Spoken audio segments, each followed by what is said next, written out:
Hey, you're probably going through something or dealing with something right now that you don't fully understand what God is doing, and you anticipate by faith that one day you will. But I want to look at the other side of that coin for a minute. I want to plant a seed thought into your mind that I think is scriptural, and that is that God is also doing good things in your life that you don't fully see or comprehend right now, but one day you will. And so we're called to live by faith, aren't we? We're called to trust whatever God is doing in the blessings that we don't fully comprehend and in the burdens that we don't fully understand. We're called to live by faith that He is working all things together for our good. So we're going to talk for a few moments about that, and we're going to learn from ancient history and from ancient Israelites. I'm Pastor Cary. This is Growing in the Gospel. Thank you for joining me today. As I record this, we are approaching Christmas. It is Thursday, and I hope you have a great holiday break. I hope you get some rest.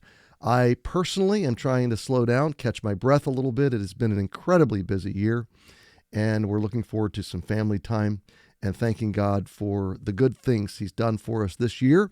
And today, maybe the good things that we don't fully understand yet, that we don't even fully comprehend the magnitude of their good, the scope of good.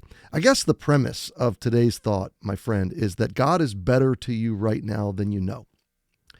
And one day you'll look back and you'll go, wow, He was better to me. I'm going to mess up the English language. He was gooder to me than I realized at the time. He's doing some things right now that might be hard, might be blessed, but they're bigger than you know.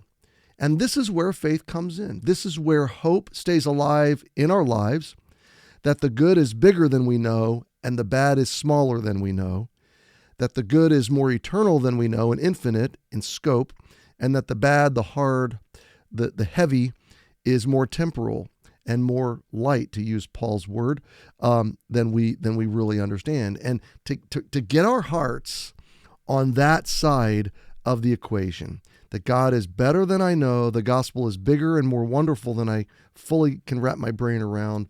The longer I walk with Him, the longer I'm in it, the longer I let Him write the story of my life, the more story I have to look back on and trace His hand in my life, the bigger His hand will become to me. The bigger I'll see it, the more generous I'll see it.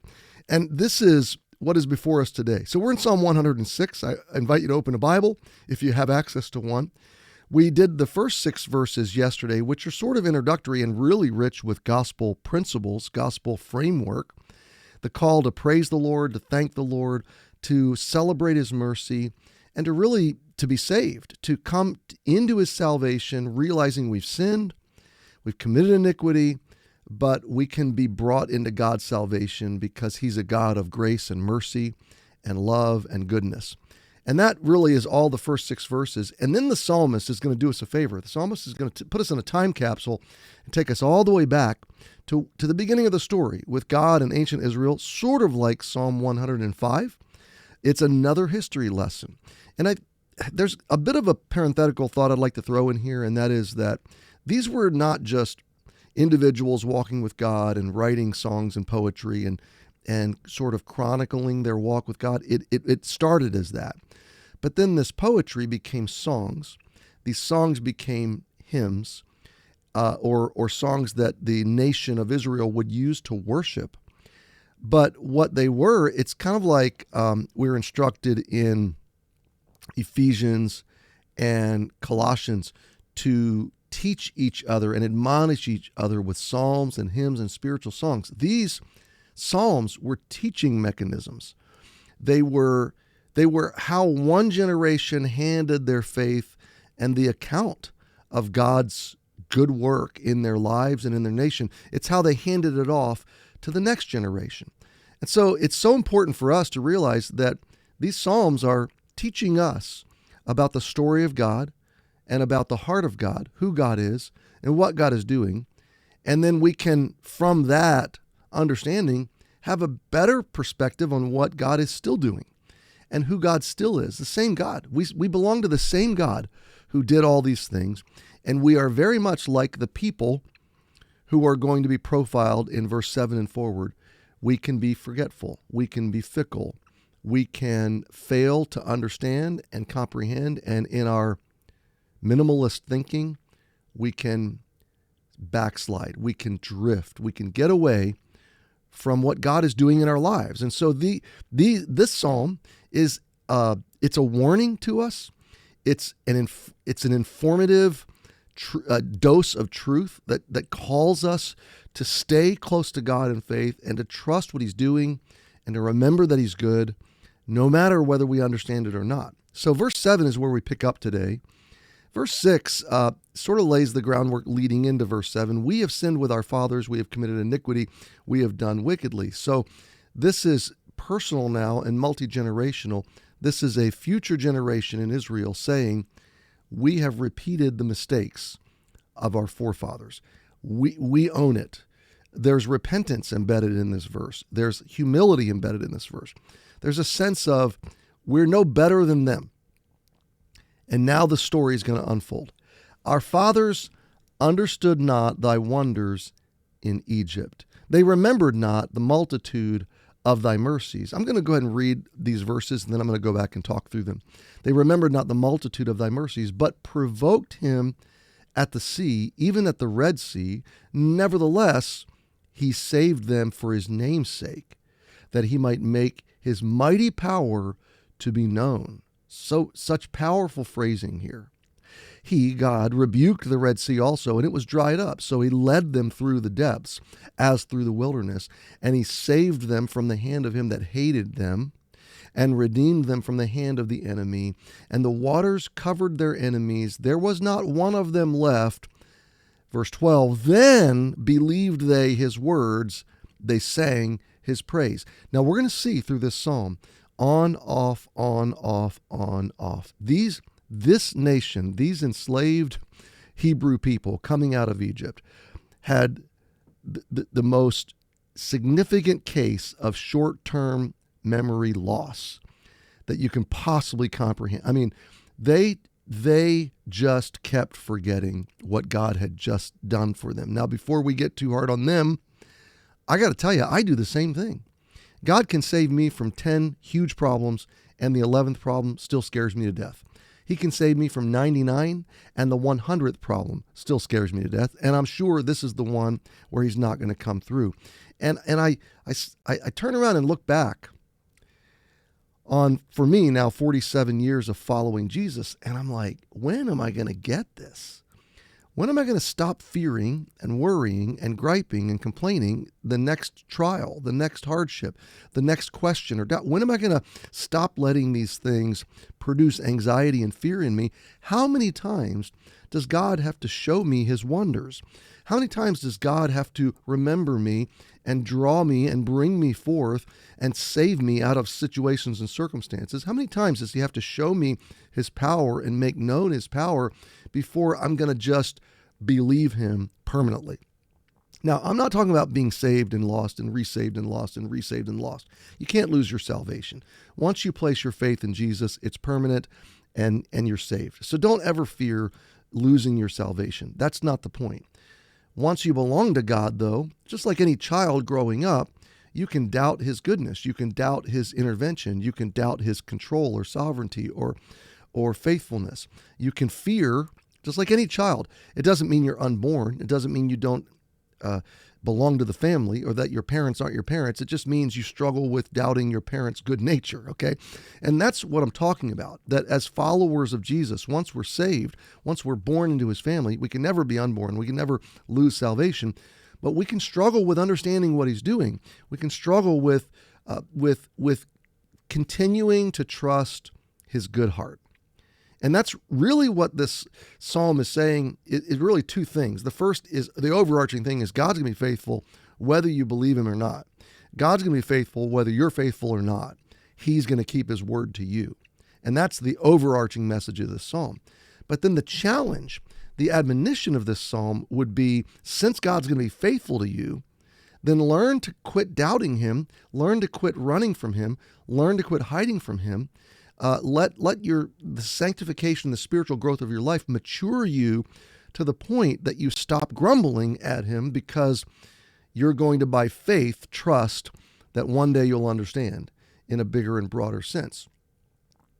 So that's why I call this devotion, One Day We Will Understand. And I don't simply mean that one day we'll understand the hardship, the sorrow, the suffering, the burdens. Yes, we will. But can I tell you something else you're going to understand one day? You're going to understand how good he was. You're going to understand his wonders. And that's where I want to go back to verse 7. The fathers understood not thy wonders in Egypt. So this is a future generation looking back going, oh, wow, he was amazing. Kind of like we do. We read Exodus, we're like, wow, God was astounding. All the miracles and all the intervention and all the profound ways that he redeemed his people and provided for them. He proved himself to be God, but they missed it. They missed it. And this is, to me, the application for us today, my friend, is that maybe I'm missing it. Maybe you're missing it right in the middle of our circumstances. Maybe we're simply focused on the negative. Maybe we're too consumed by the fear and the anxiety of the moment. Maybe we're biting our nails and distressed to the point that we've taken our eyes off the magnitude of the fact that here we are. Like here we are another day. Here we are another video. Here we are another devotion. We've made it through another day. Our hearts have continued beating. Air has continued breathing into our lungs. We're continuing to experience the blessing and the provision. I've eaten another day. I've been clothed another day. I've had shelter another day. I've had another day to serve the Lord and to be in the ministry and to savor the blessings of God. Dana and I are celebrating tomorrow our 34th anniversary. And so tonight I'm taking her out for a nice dinner. And like I said yesterday, I don't know that I have 5 more years or another year or another month, but it seems like I might have today. And this just struck me today that here these people are living in one of the most miraculous moments in human history, and they missed it. Look at the next phrase. They remembered not the multitude of thy mercies. Somehow they're living under a Niagara Falls of mercy, and they're missing it. They're still murmuring. They're still griping. They're still complaining. They're still, as it says, provoking him at the sea, even at the Red Sea. So he's brought them through all these plagues. Now they get to the Red Sea, and now they gripe and complain.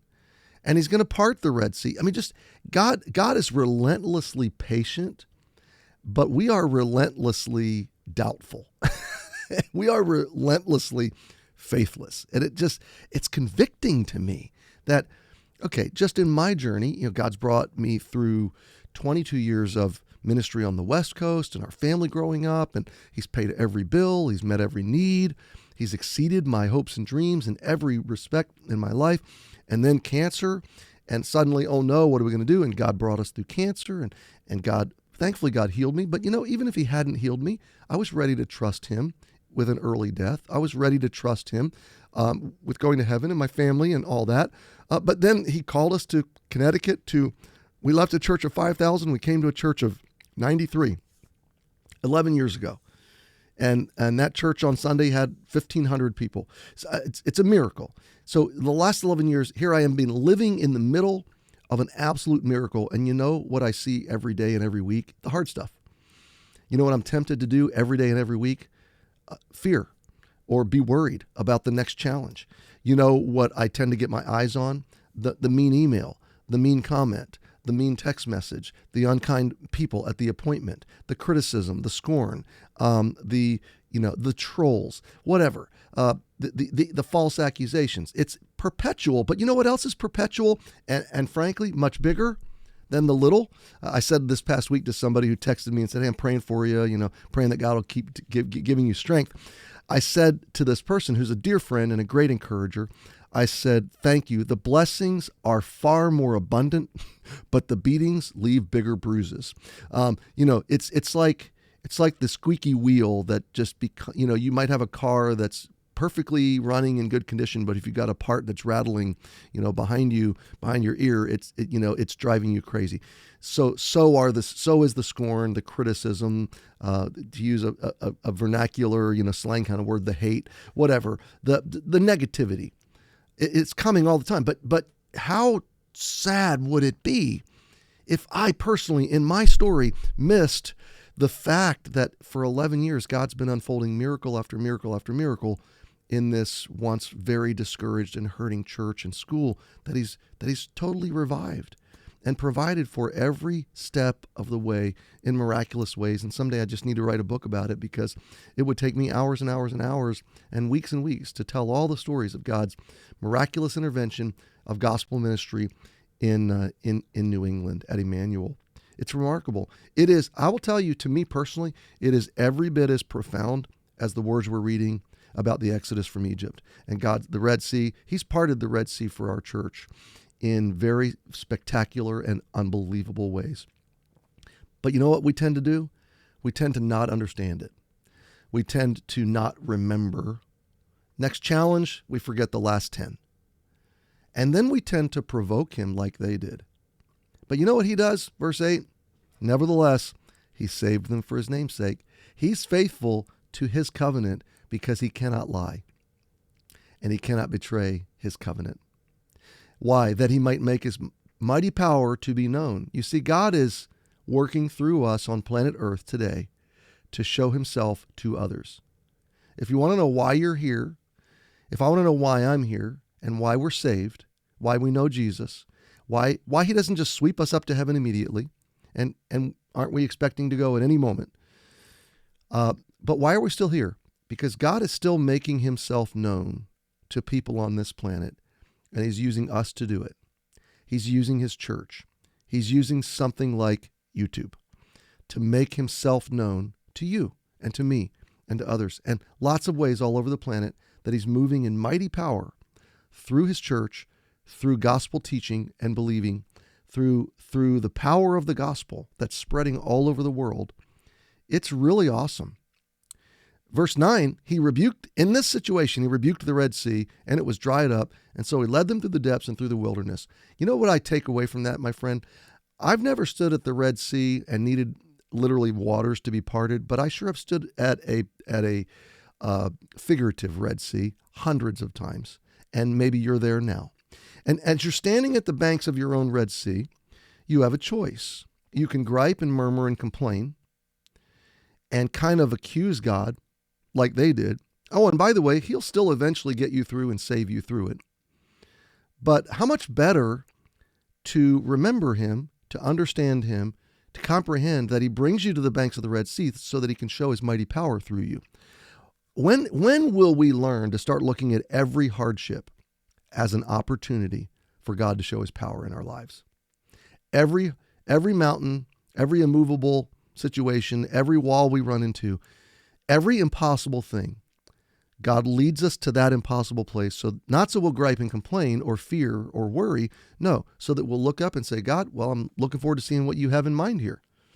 What do you want me to do? Now, in the Red Sea case, he said, walk forward. And they went, whoa, walk forward? There's a sea right there. And he said, walk forward. And so they began to walk forward, and the water parted. So God's going to bring you to impossible situations. He's going to tell you to do something simple in obedience to him and in faith, and then he's going to part the waters. He's going to move the mountain. He's going to break through the wall. Pretty soon the mountain's going to be behind you.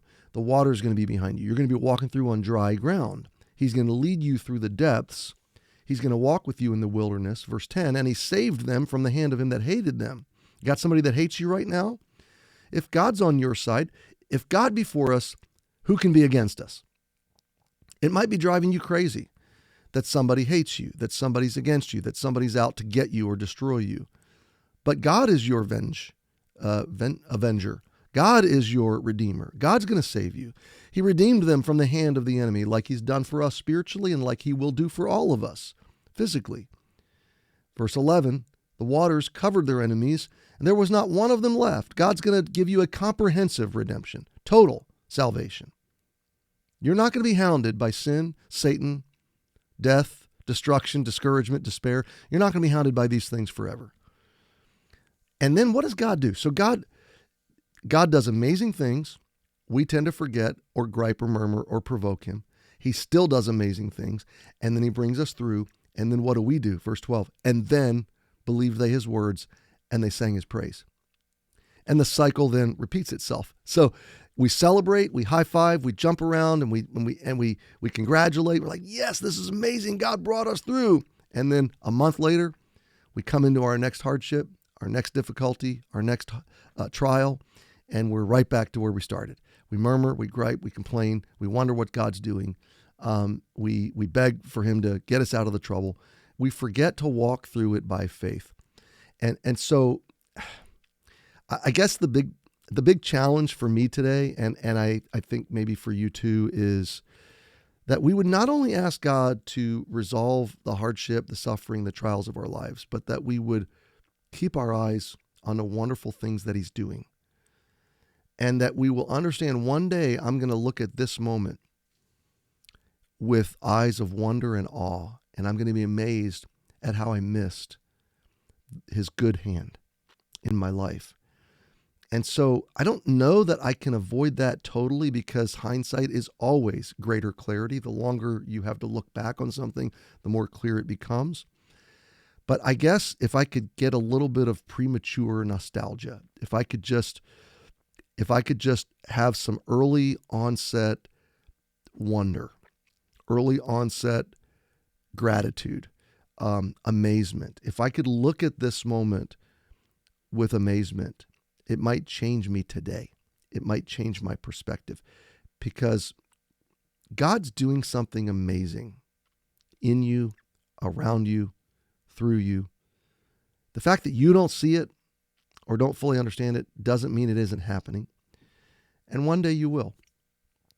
You know, we're in Revelation.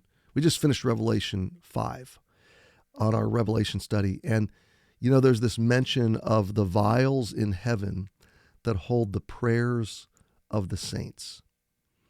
And just that one thought alone, like, how many prayers have you prayed and you thought it went nowhere, it made no difference? This is the kind of thing I'm talking about. You might have presumed in the moment that, sure, God heard your prayer, but you can't see or tell any difference in the moment. Maybe you've been praying for something for a long time and you don't see a difference.